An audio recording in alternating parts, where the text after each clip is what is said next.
کو وہ شاید تھوڑا ایکسپورٹ کی طرف راغب ہو جائیں گے، تو جتنا ایکسپورٹ کریں گے اس کے اندر سامنے فوراً ان کو اجازت دیں گے۔ ایکسپورٹرز کو اللہ نے چاہا تو کوئی کہیں پر بھی مشکل آئی تو میں نے فوراً کیا، اور میں نے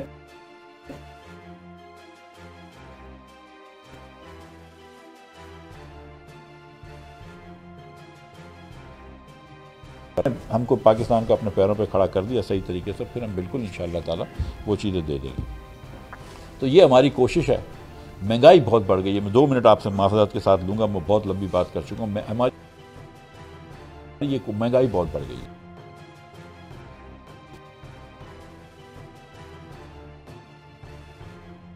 بعد نمبر 2 مہنگائی پریشانی ہے۔ مہنگائی کے 3 کمپوننٹس ہیں: انرجی، فوڈ اور کور۔ تو کور بھی 12-13% ہو گیا ہے، which is sort of not good, مطلب کور I want to come back to 8-9%، جس سے ڈیویلیویشن کا بڑا تعلق ہوتا ہے۔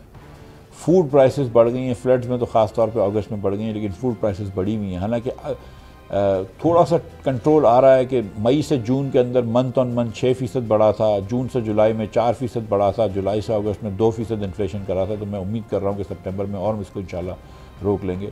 لیکن فوڈ انفلیشن سے میں سچ میں بہت پریشان ہوں۔ ٹھیک، انرجی جو ہے وہ 10% ہماری کنزمپشن باسکٹ کا حصہ ہوتا ہے۔ انرجی جو ہے اس کے اندر بہت لمبا انفلیشن،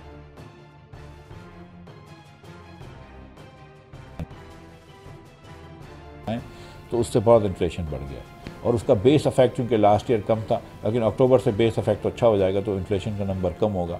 لیکن انفلیشن جو ہے وہ تکلیف دہ چیز ہے، بہت زیادہ تکلیف دہ چیز ہے۔ بجلی کے بل بہت زیادہ تکلیف دہ چیز ہے، اس پہ میں بلیم اللہ کی مہربانی سے ہوتا ہوں، لیکن سچی بات ہے کہ جو 200 اور 300 کا وزیر اعظم صاحب نے اعلان کیا ہے، تو میں نے جا کے IMF سے بات کی تھی کہ یار مجھے یہ سبسڈی دینے دو، تو ہم تو سبسڈی دے رہے ہیں ایکچولی۔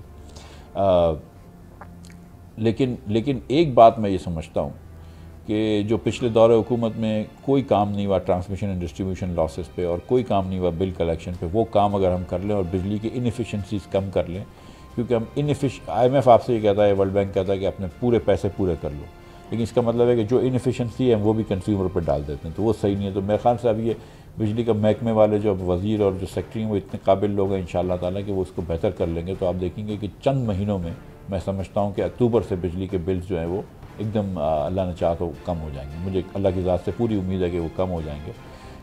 تو سپٹمبر کے مہینہ مشکل نکلے گا، اکتوبر سے آپ دیکھیں گے کہ انشاءاللہ انفلیشن کم ہو جائے گا، حکومت کچھ اور بھی اقدام کرے گی جس کے تحت انفلیشن کم ہو جائے گا۔ تو I am very aware of that, I am so sorry I have taken longer but we will continue with this. کسی کو آپ کوئی کامنٹ سوال جو بھی کرنا ہے تو ہاتھ اٹھا لیجیے گا پہلے، پھر میں آؤں گا 1 منٹ، اور پھر عثمان جنجوعہ صاحب آپ کو میں پہلے اگر آپ سے ریکویسٹ کرتا ہوں بھائی کے لیے، جو ہمارے نان میڈیا کے جو ساتھی ہیں ان سے بات وہ اس کا سوال پوچھا جائے گا۔ جی یہ گناہ میں نہیں کروں گا یہ۔ جی ڈاکٹر صاحب،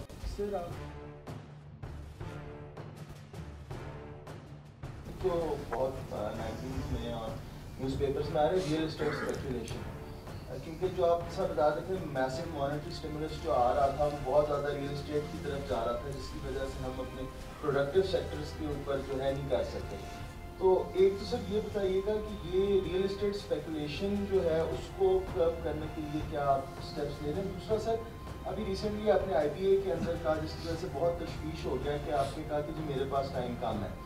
اب اسحاق ڈار ماڈل جو ہے وہ تو وہی ہے، میسو مانیٹری اسٹیمولس دینا اور ڈالر کے ریٹ کو مینیپولیٹ کرنا، اکانومی تو ہماری تباہ ہو جائے گی اگر آپ نہیں رہیں گے۔ تو سر اس میں کچھ کمنٹ کیجیے۔ ایک تو میں نے یہ نہیں کہا کہ میرے پاس ٹائم کم ہے، اللہ مجھے زندگی دے۔ دوسری گزارش یہ کہ مجھ سے یہ پوچھا گیا کہ آپ کی حکومت کب تک چلے گی اور آپ کب تک ہوں گے، تو میں نے کہا کہ انشاءاللہ تعالیٰ، اور میں پھر یہ کہہ رہا ہوں کہ ہماری حکومت جو ہے وہ اپنا پوری ٹرم کرے گی جب تک کہ اسمبلی کی میعاد ہے اس دن پورا رہے گی۔ میں اپنا جو ہے دیٹ وزیر ہی اور she serves at the pleasure of the prime minister. تو میں ہمیشہ سے کہتا رہا ہوں کہ ایک اگر مجھے میسج آ جائے پرائم منسٹر صاحب کا یا ان کے اسسٹنٹ کا، سیکرٹری صاحب کا، کہ آپ استعفیٰ دے دیں، تو میں استعفیٰ دے دوں گا۔ مطلب میری تو مطلب یہ تو every prime minister serves at the pleasure of the prime minister, so I said کہ آئی ایم ویری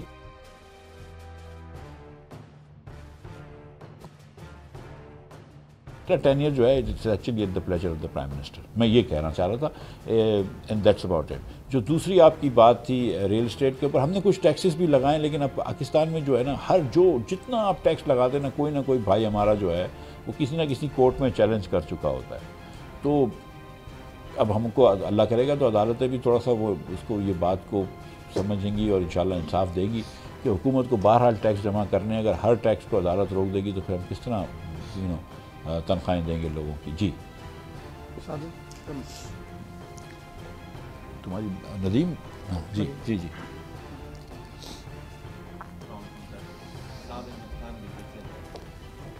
بات کر لیجیے, میں چل رہا ہوں, کوئی بات نہیں چل رہا ہوں, تم بات کر لوں. سر ہمیں پتہ ہوتا ہے کہ بچہ جب پیدا ہوتا ہے 1.5 سال میں بڑا ہوگا, مطلب اپنے پاؤں پہ چلنے کے قابل ہوگا, ہمیں اس امید کے ساتھ ہم بچے کو ہم پالتے ہیں. ایک تو نیچرل ڈسیبلٹی ہوتی ہے بچے کے اندر, اس کی وجہ سے وہ چل نہیں پاتا. ایک ہوتی ہے آرٹیفیشل ہوتی, سیلف میڈ ہوتی. سب 75 سال ہو گئے ہم اپنے پاؤں پہ کھڑے نہیں ہو پائے. کیا ہمارے اندر ایک نیچرل ڈسیبلٹی ہے, آرٹیفیشل ہے, سیلف میڈ؟ سب 75 سال کے اندر ہمارے پولیٹیکل جو لوگ ہیں, ہمارے اسٹیبلشمنٹ کے لوگ ہیں, ان کو اس چیز کی سمجھ ابھی تک کیوں نہیں آ رہی کہ یہ جو ڈسیبلٹی ہے یہ آرٹیفیشل ہے یا نیچرل ہے؟ کب تک ہم اپنے پاؤں پہ کھڑے ہوں گے؟ سر اس حوالے سے اگر آپ کے پاس 9-10 مہینے ابھی ہیں, امید کرتے ہیں کہ نیکسٹ گورنمنٹ بھی پی ڈی ایم کی بھی بنے. مسلم لیگ کے لیے تو میرے خیال سے سنگلی اس ملک کو چلانا بہت مشکل ہو گیا. تو اگلے 10 مہینے آپ کے پاس ہیں سر, ہم ہوپ فل رہ سکتے ہیں کہ اگلے 10 مہینے کے اندر ہم اپنے پاؤں پہ تھوڑا بہت کھڑے ہو سکتے ہیں. دیکھیے, میں جو یہ بات کر رہے ہیں ڈاکٹر صاحب بھی کہ ویدر اور ناٹ, مثال کے طور پہ میں رہوں کہ نہیں رہوں, میں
YouTube پر گوگلی نیوز دیکھنے کے لیے youtube.com کی سرچ بار میں googly news T V type کریں. گوگلی نیوز کے پیج پر سرخ رنگ کے سبسکرپشن والے بٹن پر کلک کرنا نہ بھولیے. YouTube پیج پر اپلوڈ ہونے والی ویڈیوز سے باخبر رہنے کے لیے بیل آئیکن پر کلک کیجیے. آپ کو ہر نئی ویڈیو کے بارے میں نوٹیفیکیشن موصول ہو جائے گا.